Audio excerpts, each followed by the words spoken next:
नमस्कार दोस्तों, आज के हमारे इस वीडियो में हम आपके लिए दशा माता के व्रत की अगली कहानी लेकर आए हैं।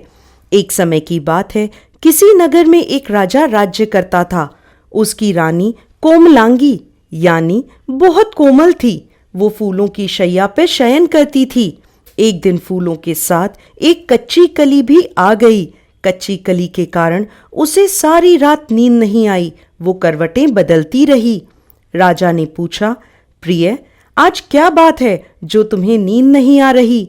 तो रानी बोली, आज फूलों में एक कच्ची कली आ गई है। वो मेरे शरीर में चुभ रही है, इसी कारण मुझे नींद नहीं आ रही। राजा के शयन कक्ष में एक दीपक जल रहा था। यह बात सुनकर उसकी ज्योति हंसने लगी। राजा ने हाथ जोड़कर उससे हंसने का कारण पूछा तो ज्योति स्वरूपा ने बताया, अभी तो रानी को कच्ची कली के कारण इतनी तकलीफ हो रही है। कल सवेरा होने पर जब रानी को सिर पर बोझ ढोना पड़ेगा तब इनकी क्या गत बनेगी? राजा ने पूछा, क्या मेरे जीवित रहते ऐसा संभव है? तब ज्योति स्वरूपा ने उत्तर दिया, हाँ, ऐसा संभव है। यह सुनकर राजा ने मन में सोचा, देववाणी कभी असत्य नहीं होती। होनी को कौन टाल सकता है? रानी को अवश्य ही बोझा ढोना पड़ेगा, परंतु ये हो सकता है कि यदि मैं इसे संदूक में बिठाकर समुद्र में बहा दूं तो ये बोझा ढोने से बच सकती है। राजा ने उसी समय रानी से कहा, चलो मैं तुम्हें तुम्हारे मायके छोड़ आऊं, कुछ दिन वहीं रहना। रानी बोली, परंतु महाराज, मेरे मायके में तो कोई भी नहीं है, मैं वहां किसके पास रहूंगी? राजा ने उत्तर दिया, तुम्हारे गोत्रज संबंधी आज बहुत अच्छी दशा में हैं, मैं उन्हीं के पास तुम्हें भेज देता हूँ। रानी ने राजा की बात मान ली। रानी ने बहुमूल्य आभूषण और कीमती वस्त्र धारण किए। तब राजा ने रानी को संदूक में बिठाकर नदी में बहा दिया। वह नदी समुद्र में जाकर मिलती थी। उस जगह राजा के बहनोई ने समुद्र से मोती निकालने का काम खोल रखा था। जब संदूक बहता बहता राजा के बहनोई के इलाके में पहुंचा तो उसने संदूक को समुद्र से बाहर निकलवा लिया और उसे अपने महल भिजवा दिया। उस राजा की रानी को जब ये पता चला कि ये संदूक समुद्र में पाया गया है तो उसने तुरंत उस संदूक को खोल लिया। संदूक में उसे एक 16 श्रृंगार करी हुई सुंदर स्त्री मिली। रानी ने अपने मन में सोचा कि यदि राजा इसको इस दशा में देखेंगे तो इस पर मोहित हो जाएंगे और मुझे छोड़ देंगे।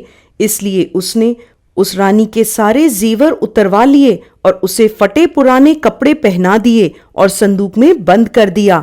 राजा जब महल में आया तो रानी से पूछने लगा, क्या तुमने देखा है इस संदूक में क्या है? रानी ने उत्तर दिया, नहीं महाराज, मैंने तो कुछ भी नहीं देखा। इसके बाद राजा ने वो संदूक खोला तो उसके अंदर फटे पुराने कपड़े पहने एक स्त्री दिखाई दी जो भिखारन जैसी लग रही थी। रानी ने कहा, ये कोई भिखारन लग रही है, इसको कारखाने में भिजवा दीजिए, वहां लकड़ी ढोकर अपना जीवन निर्वाह करती रहेगी। रानी के कहे अनुसार उसे कारखाने में भिजवा दिया। एक दिन रानी की सहेलियां नदी में स्नान करके दशा माता का डोरा ले रही थी। उनके पास एक डोरा रह गया। वो ये सोच रही थी कि इस डोरे को किसे दिया जाए। उसी समय लकड़ी ढोने वाली रानी वहां आ गई। उन्होंने उसे रोककर पूछा, बहन, हमारे साथ दशा माता का डोरा ले लो। वो बोली, मैं डोरा तो ले लूं, लेकिन मेरे पास तो कुछ भी नहीं है, मैं इसकी पूजा कैसे करूंगी? तो वो बोली, तुम इस बात की चिंता मत करो, हम हर रोज इस जगह स्नान करने आएंगे। 9 दिनों तक हम यहाँ पर कथा कहेंगे, तुम भी रोज आकर कथा में शामिल हो जाया करना। 10वें दिन पूजा होगी, तब तक दशा माता चाहेंगी तो तुम्हारी दशा बदल जाएगी। रानी ने दशा माता का ध्यान कर डोरा ले लिया। उस दिन रानी के पति राजा को यह चिंता हुई कि रानी को संदूक में बंद करके बहा तो दिया था, परंतु पता नहीं उसका क्या हाल होगा। उसकी खोज खबर लेने के लिए राजा एक नौका पर बैठकर नदी की यात्रा करते हुए अपने बहनोई के यहाँ पहुंच गए। संध्या के समय वो अपनी बहन से बोले, मेरे हाथ पैरों में बहुत दर्द हो रहा है, किसी दबाने वाले को बुलवाओ। तब उसकी बहन ने लकड़ी ढोने वाली उस भिखारन को बुलवाने की आज्ञा दी और उससे बोली, जाओ, मेरे भाई के पैरों में बहुत दर्द है, उसके पैर दबाओ। तब लकड़ी ढोने वाली रानी संकोच में पड़ गई। अपने मन में सोचने लगी, आज तक मैंने किसी पराये पुरुष को नहीं छुआ और अब रानी मुझे अपने भाई के पैर दबाने को कह रही है। लाचार होकर वो लंबा घूंघट करके राजा के पैर दबाने पहुंच गई।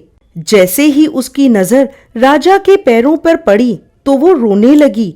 उसके आंसू राजा के पैरों पर गिरे। राजा ने उससे पूछा, तुम कौन हो और क्यों रो रही हो? तो वो बोली, जैसे आपके पैर हैं वैसे ही मेरे पति के भी पैर हैं। उनकी याद आने से मुझे रोना आ गया।